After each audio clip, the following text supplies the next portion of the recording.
1903 में कोणार्क मंदिर के मुख्य दरवाजे को अचानक रेत और बालू से पूरी तरीके से बंद कर दिया गया। इस घटना को करीबन 118 साल बीत गए हैं, परंतु आज तक भारत सरकार ने इस दरवाजे को नहीं खोला। जब कोणार्क मंदिर में आप जाएंगे तो आपको मंदिर का मुख्य द्वार बंद दिखाई देगा। आप इस मंदिर के आसपास वाले इलाके में घूम सकते हैं, परंतु इस मंदिर का वैभव और रहस्य इस मंदिर के बीचों बीच मुख्य दरवाजे के अंदर मौजूद है। इस मंदिर से जुड़े कई रहस्य हैं, जैसे कि यह मंदिर अधूरा है, यह मंदिर शाश्वत है, सैकड़ों सालों से रेत में दफन था, इस मंदिर के ऊपर एक चुम्बक लगा था, इसे बनाने वाले एक कारीगर ने आत्महत्या कर ली थी।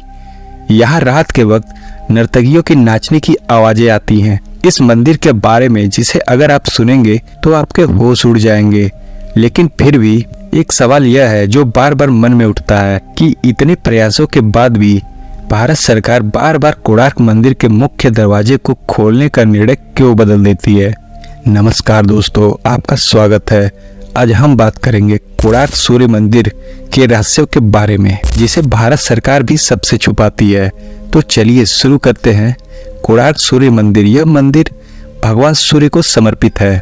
इस मंदिर के भव्यता का कारण है कि इसे देश के सबसे बड़े 10 मंदिरों में गिना जाता है। कोणार्क का सूर्य मंदिर उड़ीसा राज्य के पुरी शहर से लगभग 23 मील दूर चंद्रभागा नदी के तट पर मौजूद है। इस मंदिर को पूरी तरीके से सूर्य भगवान को समर्पित किया गया है। इस मंदिर की रचना इस प्रकार की गई है जैसे एक रथ में 12 विशाल पहिए लगाए गए हों और इस रथ पर सूर्य देवता को विराजमान दिखाया गया है। मंदिर से आप सीधे सूर्य भगवान के दर्शन कर सकते हैं। मंदिर के शिखर से उगते और डूबते सूर्य को पूर्ण रूप से देखा जा सकता है। जब सूर्य निकलता है तो मंदिर से यह नजारा बेहद खूबसूरत दिखता है। ऐसा लगता है जैसे सूर्य की निकली लालिमा ने पूरे मंदिर में लाल नारंगी रंग बिखेर दिया हो। वही मंदिर की आधार को सुंदरता प्रदान करते हैं 12 चक्र। ये साल के 12 महीनों को परिभाषित करते हैं और हर चक्र दिन के 8 पारों को दर्शाते हैं। यह मंदिर 2 भागों में बना हुआ है। मंदिर की कलाकृति में इंसान हाथी और शेर से दबा हुआ है, जो पैसे और घमंड को दर्शाता है। इस मंदिर के बारे में कहा जाता है कि श्री कृष्ण के पुत्र शाम को कोढ़ रोग हो गया था। उन्हें ऋषि कटक ने इस श्राप से बचने के लिए सूर्य भगवान की पूजा करने की सलाह दी थी। शाम ने मित्रवन में चंद्रभागा नदी के सागर संगम पर 12 वर्षों तक तपस्या की और सूर्य देव को प्रसन्न किया। सूर्य देव जो सभी रोगों के नाशक हैं, उन्होंने इनके रोग का भी अंत कर दिया। जिसके बाद शाम ने सूर्य भगवान की एक मंदिर को निर्माण करने का निश्चय किया। शाम ने मित्रवन मंदिर में एक मूर्ति को स्थापित किया और तब से यह स्थान पवित्र माना जाने लगा।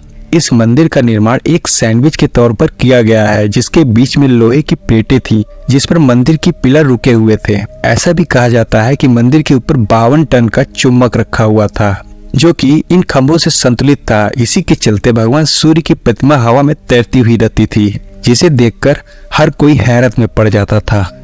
कहा जाता है कि चुम्बक को विदेशी आक्रमणकारियों ने तोड़ दिया था। सन 1568 में उड़ीसा में मुस्लिमों का आतंक नियंत्रण में हो चुका था, परंतु इसके बाद भी हिंदू मंदिरों को तोड़ने के निरंतर प्रयास होते रहते थे। इस समय पुरी के जगन्नाथ मंदिर के पांडवों ने भगवान जगन्नाथ की मूर्ति श्री मंदिर से हटाकर किसी गुप्त स्थान पर छुपा दिया था। इसी प्रकार कोणार्क के सूर्य मंदिर के पांडवों ने प्रधान देवता की मूर्ति को हटाकर वर्षों तक रेत में दबाकर छुपाए रखा। बाद में यह मूर्ति पुरी भेज दी गई और वहां जगन्नाथ मंदिर के प्रांगण में स्थित इंद्र के मंदिर में रख दी गई। कई लोगों का यह मानना है कि यहाँ की पूजा मूर्तियां अभी भी खोजी जानी बाकी हैं। कोणार्क मंदिर में सूर्य वंदना मंदिर से मूर्ति हटने के बाद से बंद हो गई। इस कारण यहाँ तीर्थ यात्रियों का आना जाना बंद हो गया। यह कई सालों तक रेत और जंगलों से ढका रहा। फिर बाद में इस मंदिर को खोजा गया, लेकिन इसके कई हिस्से बहुत बुरी हालत में पाए गए। फिर बाद में ऐसा कहा जाता है कि कई आक्रमणों और नेचुरल डिजास्टर के कारण जब मंदिर खराब होने लगा तो 1971 में उस वक्त गवर्नर के आदेश पर इसके चारों दरवाजों पर दीवार उठा दिए गए और इसे पूरी तरीके से रेत से भर दिया गया ताकि यह सलामत रहे। इस काम में तकरीबन 3 साल लगे। 1969 में यह पूरी तरीके से पैक हो गया। वहां जाने वालों को यह पता नहीं होता कि मंदिर का आम हिस्सा जो जगमोहन मंडप है वह अभी तक बंद है। बाद में ASI ने इसके अंदर के हिस्सों पर शोध कार्य आरंभ किया, परंतु 118 साल बीत गया है और आज यह आलम है कि यह बंद है। न जाने कितनी ही बार इस मंदिर के मुख्य दरवाजे को खोलने का जिक्र हुआ, लेकिन बार बार आखिर में यह निर्णय बदल दिया गया। क्या सचमुच प्राकृतिक आपदा से बचाव बंद का कारण है, या कोई और वजह थी इसको बंद करने के लिए? यह सारे सवालों से पर्दा तभी उठेगा जब यह दरवाजा खुलेगा। दोस्तों, आपका क्या ख्याल है इसके बारे में? अपना जवाब जरूर दीजिएगा।